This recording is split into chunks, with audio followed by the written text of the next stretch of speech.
Hello everyone, welcome to my channel. ఈరోజు ఈ వీడియోలో మా ఇంట్లో మొదటి శ్రావణ శుక్రవారం పూజ ఎలా జరుపుకున్నామో చూపించబోతున్నాను. వీడియోని స్కిప్ చేయకుండా లాస్ట్ వరకు చూడండి. అలాగే మన ఛానల్ని సబ్స్క్రైబ్ చేసుకోకపోతే సబ్స్క్రైబ్ చేసుకొని సపోర్ట్ అయితే చేయండి. ఇక్కడ అమ్మవారికి ప్రసాదం కోసం స్వీట్ పొంగల్ అయితే ప్రిపేర్ చేస్తున్నాము.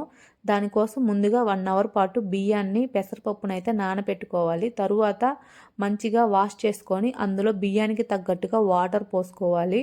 అలాగే పాలు కూడా యాడ్ చేసుకోవాలండి.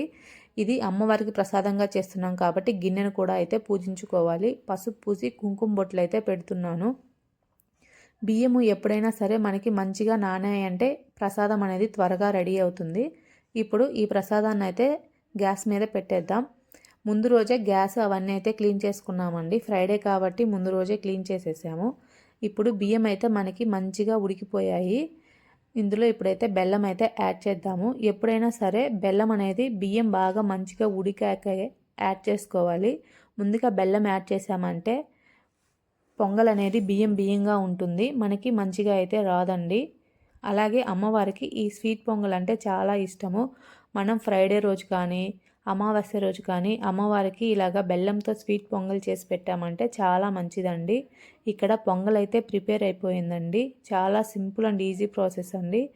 మనము ఎప్పుడైనా పూజలోకి ఇలాగా పొంగల్ అయితే చేసుకొని పెట్టుకోవచ్చు. ఇప్పుడు ఈ పొంగల్ని అయితే అమ్మవారికి ప్రసాదంగా సమర్పిద్దాం. ఇలాగైతే పూజ అయితే సింపుల్గా కంప్లీట్ చేసేసాము. అమ్మవారికి స్వీట్ పొంగల్ని ప్రసాదంగా పెట్టేసి ఇంట్లో ఉన్న పటాలన్నిటికీ పూలు కుంకుమ బొట్లు అయితే పెట్టేసాము. సింపుల్గా అయితే కంప్లీట్ అయిపోయింది.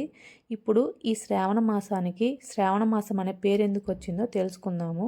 పూర్వకాలంలో మన ఋషులు మునులు చంద్రుడి గమనాన్ని ఆధారంగా చేసుకొని నెలలకు పేర్లు పెట్టేవాళ్ళు. శ్రావణ పౌర్ణమి రోజు చంద్రుడు శ్రావణ నక్షత్రానికి సమీపంగా ఉండటం వల్ల ఈ మాసానికి శ్రావణ మాసం అనే పేరు వచ్చింది. అలాగే ఈ శ్రావణ మాసంలో వర్షాకాలం వస్తుంది.